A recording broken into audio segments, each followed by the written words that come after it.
বিশ্বনবী রাহমাতুল লিল আলামিনের একজন সাহাবী। আমার বন্ধুগণ, ইসলাম ধর্ম গ্রহণ করার পূর্বে তার নাম ছিল আব্দুল উজ্জা, কিন্তু ইসলাম যখন গ্রহণ করলেন তারপরে তার নাম হয়ে গেল আব্দুল্লাহ। ওই আব্দুল্লাহ ছোটবেলায় তার বাবা মারা যায়, চাচার কাছে লালিত পালিত হয়। চাচাকে একদিন যায় জিজ্ঞাসা করে, চাচা গো, মুহাম্মদ নামে যে ব্যক্তি নবুয়তের দাবি করে আপনি বলেন সেই ব্যক্তিকে আদৌ নবী কিনা? চাচা বলে, আমি নির্দ্বিধায় বলতে পারি মুহাম্মদ আল্লাহর নবী, এতে কোনো সন্দেহ নাই। এবার আব্দুল্লাহ জিজ্ঞাসা করে, আপনি যদি মনে প্রাণে এই কথাই বলে থাকেন তাহলে আপনি কালিমা কেন পড়েন না? চাচা বলে, আমি জীবনেও কোনোদিন কালিমা পড়ব না। এবার আব্দুল উজ্জা বলে, ও চাচা, আমি দীর্ঘদিন পর্যন্ত অপেক্ষায় ছিলাম, যেহেতু আমি আপনার কাছে বন্দী, আপনি কালিমা পড়বেন আর আপনার দেখা দেখিও আমি কালিমা পড়ব। আপনি যেহেতু কালিমা পড়লেন না, আমি আপনাকে সাক্ষী রেখে পড়লাম লা ইলাহা ইল্লাল্লাহু মুহাম্মাদুর রাসূলুল্লাহ। আল্লাহু আকবার পড়েন। চাচা বলে, ভাতিজা, কালিমা যে পড়ছো, কালিমার মর্ম বুঝো? বলে, কি? আমি তোমাকে যে ধন সম্পদ দিয়েছি সব ছাড়তে হবে। ভাতিজা বলে, ঠিক আছে, আমি সব ছাড়লাম। তোমাকে যে সমস্ত গবাদি পশু দিলাম সেগুলো ছাড়তে হবে। ভাতিজা বলল, ঠিক আছে। শুধু তাই নয়, ভাতিজা, তোমার পরনে যেই জামা কাপড় আছে, তোমার পরনে যেই লুঙ্গি আছে, সেটাও তো আমার কিনে দেওয়া, সেটাও কেউ রেখে দিতে হবে। এবার ভাতিজা ঈমান দিলেন, কিন্তু কিছুই দিলেন না।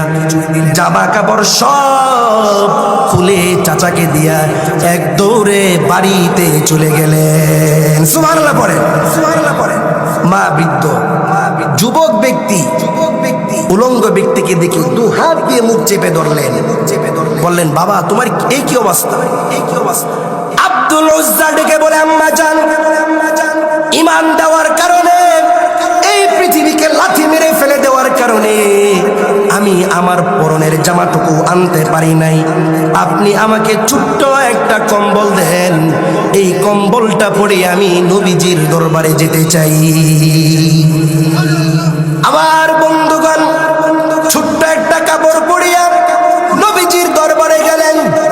নবীজি দেখে জিজ্ঞাসা করলেন, এই যুবককে? এবার তিনি বললেন, সব কিছু খুলে বললেন। নবীজি এবার বলেন, আজ থেকে তোমার নাম আব্দুল উজ্জা নয়, আজ থেকে তোমার নাম হইল আব্দুল্লাহ। মুসলমান ভাইয়েরা আমার, আসহাবে সুফার মধ্যে বিশ্ব নবী ওনাকে থাকতে দিলেন। কিছুদিন যাওয়ার পরে তাবুকের যুদ্ধ শুরু হয়ে গেল। 30,000 সৈন্য নিয়ে নবীজি অগ্রসর হইলেন। সাহাবীদেরকে ডেকে বলেন, কে কি আছো দান করবা? এক এক সাহাবী এক এক কিছু দান করতে লাগলেন। কেউ সম্পত্তি অর্ধেক করে দান করলেন। নবীজি জিজ্ঞাসা করলেন, কে কি দান করেছো? এক একজন বলে, আমি এত এত দান করলাম, এত স্বর্ণ দান করলাম, এত রূপা দান করলাম, আমার এত টাকা পয়সা ছিল, এর অর্ধেক দান করে দিলাম, আমার এত ধন সম্পদ ছিল, আমি দান করে দিলাম। শেষে হযরতে আবু বকরকে জিজ্ঞাসা করেন, আবু বকর, তুমি কি দান করলা?